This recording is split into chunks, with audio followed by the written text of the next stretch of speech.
فرمانے لگے میں مدینہ چھوڑ جاؤں گا لیکن مدینے کی حرمت پامال نہیں ہونے دوں گا۔ امام علی مقام آدھی رات کے وقت نکلے۔ سیدہ فاطمہ کا دروازہ ایک اس دن تھا جس دن حضرت مولا علی کوفے چلے گئے، اور دوبارہ آج تالا لگا جب امام حسین نکلے۔ آپ جنت البقیع کے پیچھے کھڑے ہو کے حضور کا روضہ دیکھنے لگے۔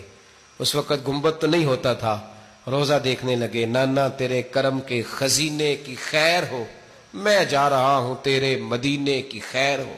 سارا خاندان لے گئے، مکے تشریف لے گئے۔ حج کے ایام قریب آنے والے تھے۔ امام حسین نے وہاں لوگوں سے باتیں کی۔ جب امام حسین وہاں سے پہنچے تو کوفے سے خط آنے لگے۔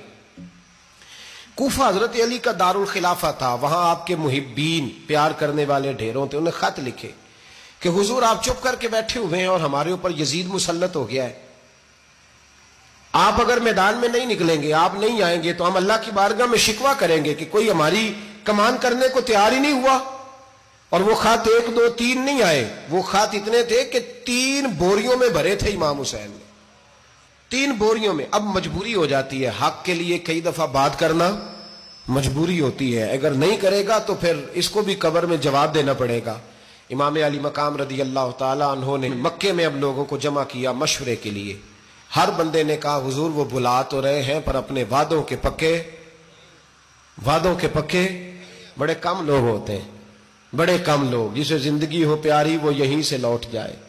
میرے قافلے میں شامل کوئی کم ظرف نہیں ہے، بڑے کم لوگ ہوتے ہیں جو ارادوں کے وعدوں کے ہمیشہ ساتھ چلنے کے پکے ہوتے ہیں، ورنہ بڑے لوگوں کو گرمی لگنے لگتی ہے، بڑے لوگوں کی مشکلات آتی ہیں، بڑے لوگ ایسے ہوتے ہیں جن کی مجبوریاں بن جاتی۔ کہا حضور وہ پکے نہیں، آپ نہ جائیں۔ ہر بندے نے کہا حالات ٹھیک نہیں، حالات گراؤنڈ ریالٹی صحیح نہیں، یہی مشورہ آج بھی ہر بندہ دیتا ہے، ابھی حالات نہیں۔ اتنے خراب حالات کبھی نہیں ہوئے تھے جتنے امام حسین کے دور میں تھے، لیکن فرمایا میں دین کے خلاف غلط حکمران کو مسلط ہونے کی اجازت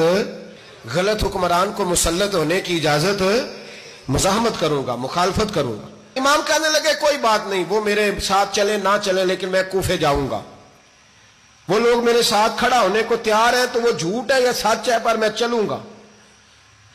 جب امام علی مقام نے اصرار فرمایا تو جو آپ کے قریبی صحابہ کرام کی اولادیں تھی ساری، یہ بھی اب بیماری ہے، کچھ لوگ کہتے ہیں جی صحابہ نہیں ساتھ چلے، تو میں کہتا ہوں اہل بیت نبوت کے تو کل افراد 21 تھے، تو 72 میں باقی اولادیں کس کی تھی؟ وہ ساری صحابہ کی اولادیں تھیں، وہ سارے۔ پتہ نہیں کیوں اس طرح کا فلسفہ بیان کیا جاتا ہے جس میں حالات خراب ہو۔ حضرت سیدنا امام علی مقام کو جب بہت زیادہ کہا گیا نا تو امام حسین رضی اللہ تعالیٰ انہوں نے فرمایا چلو میں ایک کام کرتا ہوں، مسلم بن عقیل کو بھیجتا ہوں، حضرت علی کے بھتیجے ہیں، امام حسین رضی اللہ تعالیٰ عنہ کے چچا کے بیٹے ہیں، حضرت عقیل کے صاحبزادے مسلم بن عقیل بڑے سمجھدار آدمی تھے، معاملہ فہم تھے، بڑے جری تھے، اتنا زبردست مشورہ کم لوگ دیتے ہیں جتنا حضرت مسلم بن عقیل دیتے تھے۔ ان کو بھیجا گیا کوفے۔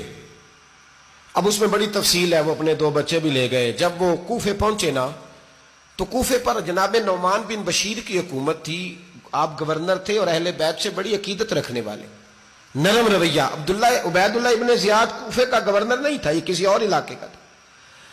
جب آپ وہاں پہنچے تو نعمان بن بشیر نے دیکھا کہ حضرت مسلم بن عقیل آئے ہیں تو لوگ دوڑے ان کی بیعت کرنے، بھاگے، اتنے لوگ جمع ہوئے کہ ایک دن میں 17,000 آدمی نے بیعت کر لی۔ تو تم پتہ ہے نا جڑا الیکشن لڑتا ہوں راتی جیت کے ہی سوندا ہے، وہ فاتح ہوتا ہے، ہر روز جیتتا ہے، پتہ اسی دن چلتا ہے جس دن الیکشن کا ریزلٹ اناؤنس ہوتا ہے۔